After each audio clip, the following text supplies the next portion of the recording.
Naomi sat quietly at the long, shining dinner table, surrounded by her family. The Turner house glowed with golden lights, laughter, and the smell of Christmas dinner. Everyone looked happy, except her. Lydia, her older sister, was the loudest voice in the room. She talked nonstop, waving her hands and showing off her new diamond bracelet. "Look at this," Lydia said proudly, flashing her wrist. "My boyfriend really knows how to treat a woman." Everyone laughed and admired her. Naomi smiled softly, pretending not to care, even as Lydia kept glancing at her with a teasing smirk. Their mother, Patricia, joined the fun. "Naomi," she said loudly, "maybe you should take some tips from your sister. She knows how to keep a man happy." The room burst into laughter again. Naomi lowered her eyes, her face warm with embarrassment. Under the table, Eric, her fiancé, gently held her hand and whispered, "You don't have to prove anything." But the words didn't stop the pain. Soon Lydia opened another shiny box. Inside were the keys to a brand new luxury car. The whole room gasped. Patricia clapped, her father smiled, and Lydia laughed proudly. She looked straight at Naomi. "So Naomi," Lydia said sweetly, "what did you get this Christmas?" Naomi's throat tightened. Her cheeks turned red. She tried to smile but couldn't find the words. Before she could speak, Eric stood up slowly. His calm voice cut through the noise. "Actually," he said, "I have something to say." Everyone turned to him. Lydia rolled her eyes, expecting another sweet, boring speech. But Eric's tone was serious, firm and steady. "I think it's time this family knows the truth," he said. "The truth about who's really been giving what." The laughter stopped. Forks froze midair. Naomi's mother looked confused. Lydia frowned, her confidence slipping for the first time that night. Naomi's heart started to race. She didn't know what Eric was about to reveal, but the way he spoke made her breath catch. The room, once bright and noisy, now felt heavy with silence. And something big was about to change. Flashbacks show Naomi and Lydia growing up in the same house but living very different lives. From the time they were little, their mother, Patricia, always compared them. Lydia was the pretty one, the talkative one, the star of the family. Everyone praised her charm and beauty.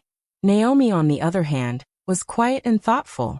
She studied hard, helped around the house, and never asked for much. But no one seemed to notice. At birthdays, Lydia got the biggest gifts. At school events, their parents proudly introduced Lydia to everyone, calling her our beautiful girl. Naomi stood beside them, smiling softly, trying not to feel invisible. When Lydia wanted new clothes or makeup, their parents said yes without question. Naomi often wore Lydia's old dresses. When she needed money for her college fees, she worked part-time at a cafe after school. She used her own savings to pay for her tuition, never asking her parents for help. She told herself it didn't matter, that keeping peace in the family was more important. Years passed, but things never really changed. Lydia grew into a confident young woman who always seemed to have the perfect life. She dated rich, charming men who bought her gifts and took her to fancy places. Naomi stayed humble, living simply and working hard as a nurse. Her job wasn't glamorous, but she found joy in helping others. Then she met Eric. He wasn't rich or flashy, but he was kind and honest. He noticed the small things. How Naomi always helped others before herself. How she stayed calm even when people were rude. He fell in love with her for her heart, not her looks or money. When Naomi brought Eric home for the first time, Patricia wasn't impressed. She smiled politely but later whispered to her husband, "Eric's nice, but Lydia's fiancé drives a Mercedes. That's what I call a real catch." Naomi heard it, but she stayed quiet. She had learned to hide her hurt behind gentle smiles. It wasn't new. Her mother's approval had always been something she could never win. Even when Lydia's relationships fell apart, and they often did, their parents still defended her. "She just hasn't met someone at her level yet," Patricia would say. Lydia never faced judgment, no matter what she did. Naomi, meanwhile, was praised only when she made life easier for everyone else. This Christmas was supposed to be different. Naomi was finally engaged, happy, and ready to introduce Eric properly to her family. She hoped maybe this year, they would see her, not as the quiet one or the second choice, but as someone worthy of pride. But as soon as Lydia walked into the house that evening, dressed in a glittering gown and showing off her new gifts, Naomi's hopes faded. The spotlight once again belonged to her sister. Lydia's laughter filled the room. Her perfume followed her wherever she went, and everyone, including their parents, circled around her like she was a celebrity. Naomi sat quietly beside Eric, helping Patricia serve dinner, listening to the same old jokes and stories. Lydia's voice rose above them all, loud and confident, while Naomi stayed in the background, just like always. Eric noticed it from the start. He saw how Naomi's mother brushed off her words, how Lydia spoke over her, how her father smiled at Lydia's every comment but barely looked Naomi's way. He could tell Naomi was used to it, that she had learned to shrink herself just to avoid conflict. But tonight, Eric had made up his mind. He had seen enough of Naomi's kindness being ignored, her sacrifices being forgotten. There was something he had been keeping to himself, something Naomi never wanted anyone to know. But he knew it was time the truth came out. This Christmas dinner, meant to be a night of joy, was about to turn into something no one in the Turner family would ever forget. After Lydia's loud bragging and their parents' small but hurtful jokes, Eric could no longer stay quiet. He looked around the table, his jaw tight, then cleared his throat. "Before I give Naomi her gift," he said, his voice calm but firm, "I want to share something." The room fell silent. Forks stopped moving. Lydia rolled her eyes, thinking he was about to give a sweet little speech about love. But Eric's tone was different, steady and serious. He looked directly at Patricia and Henry, then at Lydia. "You all have praised Lydia for years," he began. "But there's something you never knew about Naomi." Naomi's eyes widened. "Eric, please," she whispered, shaking her head. But he gently squeezed her hand and continued. "When Lydia went to college, her tuition money was gone. It had been spent on clothes, on things that didn't matter. Naomi was still in school, working part-time as a waitress, saving every penny she could." He paused, letting his words sink in. Naomi used her own savings to pay for Lydia's first year of college. She never told anyone. She said family shouldn't owe each other. The room filled with gasps. Patricia's hand flew to her mouth. Henry stared in shock. Lydia's smile faded completely. "That's not true," she said quickly, her voice sharp. "You're lying. She never." But Eric didn't raise his voice. He reached into his coat pocket and pulled out a small envelope. Inside were a few old receipts and copies of tuition payments, all in Naomi's name. "She kept these," he said quietly. "Not to prove anything, but because it was the only thing she ever did for herself. A reminder of what she gave up." Naomi's face turned red. She wanted to disappear. She never wanted this story to come out. "Eric, please stop," she whispered again, her voice trembling. But it was too late. The truth was already hanging heavy in the air. "For years," Eric said softly, looking at everyone at the table, "Naomi has given without asking for anything in return. She's worked quietly, cared deeply, and carried this family's love even when no one gave it back. She doesn't ask for gifts or praise, only kindness." No one moved. Lydia's eyes darted between her parents, looking for someone to defend her. Patricia looked down at her plate, shame filling her face. At the end of the table, Grandma Rosa wiped her eyes. "That girl's heart has always been gold," she said in a trembling voice. "But you all made her feel like dust." The room grew painfully quiet. The cheerful Christmas music, playing in the background, suddenly felt out of place. Lydia pushed back her chair and stood up quickly. "This is ridiculous," she said angrily. "You're just trying to embarrass me." Her voice cracked. "You had no right." She grabbed her purse and stormed out of the dining room, her heels clicking loudly on the marble floor. Patricia tried to speak, but no words came out. Her husband, Henry, just stared at Naomi, a mix of guilt and confusion in his eyes. Naomi sat frozen, her hands shaking, tears welling up. She didn't want any of this. All she ever wanted was peace. Not attention, not revenge. Eric placed a gentle hand on her shoulder. "Sometimes," he said quietly, "the truth has to be told, even when it hurts." The golden lights around the tree flickered softly as silence filled the room. The laughter from earlier was gone, replaced by something deeper. The sound of hearts finally seeing what they had ignored for years. The family tension grows with every passing day. No one talks about what happened at Christmas dinner, but the silence says everything. Patricia tries to apologize several times, calling Naomi, dropping by her apartment with homemade food, but Naomi keeps her distance.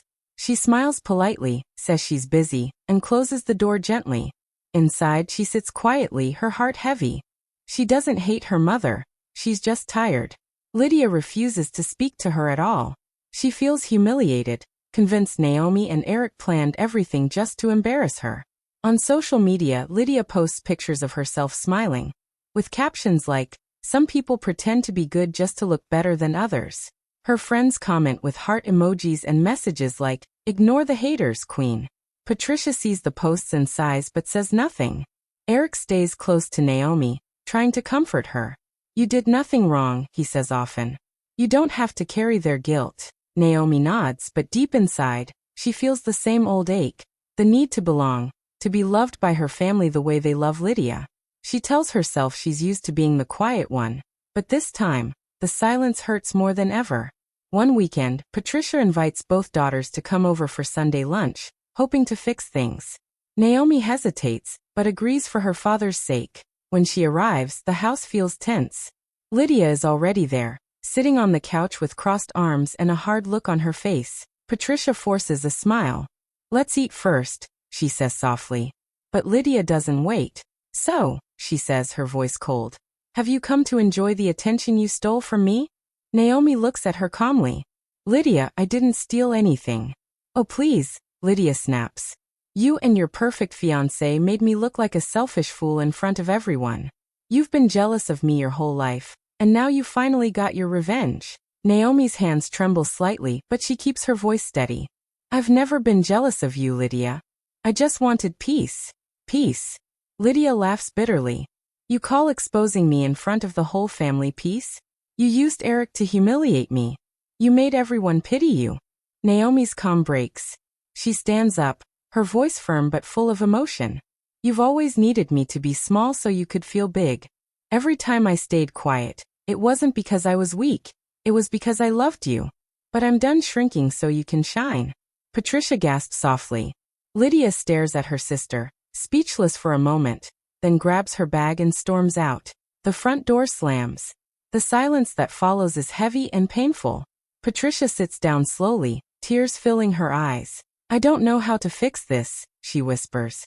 Naomi sighs, feeling both strong and broken at once. "Maybe this time, it's not my job to fix it." That night, Naomi returns home, exhausted. Eric is waiting for her with tea. "You did what you had to," he says gently. "You spoke your truth." Naomi looks down. "It doesn't feel good. It just feels empty." Eric nods. Healing always does at first. A few days later, Naomi receives an email from the hospital board.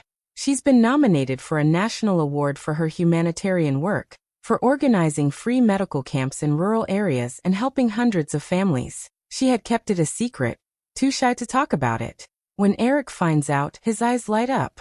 "You have to go, Naomi. You deserve to be celebrated by people who actually see you." Naomi shakes her head. "It's just an event. I don't like attention." Eric takes her hands in his. "It's not about attention. It's about owning your worth. You've spent your whole life proving yourself quietly. Maybe it's time to let the world notice." His words stay with her. That night, Naomi lies awake, staring at the ceiling. She remembers all the times she faded into the background while her sister shone. She remembers her mother's voice comparing them. And she remembers the girl she used to be, the one who thought kindness was enough to make people see her.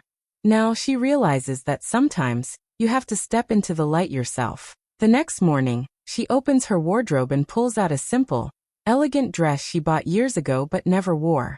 She smiles softly at her reflection in the mirror. For the first time, she doesn't look away. When she tells Eric she's decided to attend the award ceremony, he smiles proudly. "That's my girl," he says. Naomi feels nervous but lighter, as if something inside her has finally shifted. For years, she had waited for her family's approval to feel worthy. Now she understands that her worth was never theirs to give. And as she prepares for the ceremony, somewhere deep inside, she knows this isn't just about an award. It's about finally stepping out of the shadow she never belonged in. The night of the award ceremony arrives. The city lights glow softly outside the tall glass building. Inside, the hall is filled with people in beautiful clothes, cameras flashing, and the sound of polite applause. Naomi stands backstage, her hands slightly shaking. She wears a simple but elegant dress, Soft blue, with her hair loosely pinned back. She looks graceful, even though her heart is racing. Eric stands beside her, holding her hand. "You're going to be amazing," he whispers. Naomi smiles nervously. "I still can't believe this is happening." Out in the audience, Patricia and Henry sit together, dressed neatly. They had been quiet the entire drive there. Patricia clutches her handbag tightly, her eyes full of guilt and pride. She remembers all the times she overlooked Naomi, and now she can barely hold back tears. Lydia isn't there, at least not yet. Patricia keeps glancing at the door, wondering if her older daughter will show up. The lights dim. The host steps onto the stage with a bright smile. "Ladies and gentlemen, thank you for joining us tonight for the National Humanitarian Excellence Awards. These awards honor those who make the world kinder through their work and compassion." Naomi listens from behind the curtain, her heart beating fast. The host continues, "And now the award for humanitarian excellence goes to Naomi Turner." The hall bursts into applause. The sound fills the air like thunder. Naomi stands frozen for a second, too shocked to move. Eric gently nudges her forward. "Go," he whispers with a proud smile. She takes a deep breath and walks out. The lights are bright and warm on her face. People stand and clap. Patricia covers her mouth, crying silently as she watches her daughter step onto the stage. Naomi accepts the award with trembling hands. A beautiful glass trophy that sparkles under the light. "Thank you," she whispers into the microphone, her voice barely steady. Before she can say more, the host smiles and adds, "This award is sponsored by a private donor who believed deeply in Naomi's vision for compassion and kindness. Please welcome Eric Lawson." Naomi turns to him in surprise as the audience cheers again. Eric walks up to the stage, his expression full of pride and love. He takes her hand and steps to the microphone. "Naomi," he begins, looking at her, "taught me something important. Love isn't about showing off what you have. It's about what you give when no one's looking." The crowd grows quiet, touched by his words. Naomi's eyes shine with tears. He continues softly, "She has helped countless people, not because she wanted recognition, but because she truly cares. She's given everything, her time, her energy, her heart, even when no one said thank you." Patricia squeezes Henry's hand tightly. "That's our daughter," she whispers, tears falling down her cheeks. Henry nods silently, pride and regret written all over his face. As the applause rises again, a movement near the back of the hall catches Naomi's eye. The doors open quietly. Lydia stands there, wearing a simple black dress. No makeup, no diamonds, no show. She hesitates for a moment, then slowly steps inside. The spotlight, almost as if sensing her presence, shifts slightly toward her. Lydia freezes, her eyes meeting Naomi's across the room. For a long second, the two sisters just look at each other. Lydia's eyes fill with tears, but this time they're not angry ones. They're soft, full of realization. Naomi smiles gently at her. It's not a smile of pride or victory, it's forgiveness. Lydia lowers her head, her shoulders trembling. Eric wraps his arm around Naomi as the audience gives a standing ovation. The applause echoes through the hall, but all Naomi hears is her heartbeat. Calm now, steady, full of peace. The ceremony ends with pictures and congratulations. People shake Naomi's hand, thanking her for her service, praising her work. But the moment that matters most is when she steps off the stage and sees her mother waiting for her. Patricia rushes forward, tears streaming down her face. "Naomi," she whispers, pulling her daughter into a hug. "I am so sorry. We should have seen you a long time ago." Naomi hugs her back. "It's okay, Mom," she says softly. "You see me now. That's enough." Henry joins them, placing a proud hand on Naomi's shoulder. "We're proud of you, sweetheart." And then from behind them, Lydia's voice, small, shaky, says, "Naomi." Naomi turns. Lydia stands there, eyes red, holding her hands together. She doesn't speak right away. Finally she whispers, "You were always the better one. I just didn't want to admit it." Naomi steps forward and takes her hand gently. "We were just different, Lydia. That's all." Lydia nods, tears slipping down her face. For the first time, she smiles, not the proud, showy kind, but a real, quiet smile. As the night continues, cameras flash and music plays. But for Naomi, everything else fades away. She isn't the forgotten sister anymore. She's simply herself, seen, loved, and finally free to shine. After the event, Patricia and Henry embrace Naomi, tears filling their eyes. We were wrong, Patricia whispers. We spent years celebrating the wrong things. We should have seen your heart, not just Lydia's shine. Naomi smiles softly, her eyes glistening. It's okay, Mom. I stopped needing you to notice me a long time ago. But I'm glad you finally do. They hold her close, not out of guilt, but out of love that finally feels honest. For the first time in many years, Naomi doesn't feel invisible. The next morning, Naomi stands outside Lydia's house. She hesitates before knocking. When Lydia opens the door, her eyes are tired and swollen from crying. For a moment, neither of them speaks.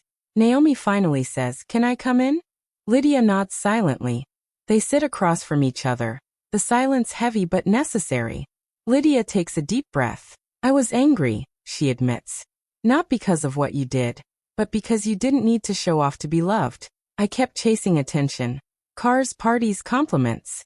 You had peace. And I hated that. Naomi looks down, her voice calm but firm. You thought I had peace, but it took years to find it. I used to think if I just worked harder, Mom and Dad would be proud. But I realized I was looking for love in the wrong places. Lydia's eyes well up. You made everything look easy. I always felt like the disappointment waiting to happen. Naomi reaches across the table, gently taking Lydia's hand. We were both just trying to be seen, Lydia. The only difference is I stopped looking in the wrong direction. Lydia squeezes her hand tightly, tears streaming down her face. I'm sorry, Naomi. For the years I made you feel small. And I'm sorry, Naomi replies, for letting you believe that being loud meant being strong. They both laugh softly through their tears. The tension between them breaks, not completely but enough to breathe again. Later that evening, Naomi and Eric sit by the fireplace. The golden light dances across her award on the mantle.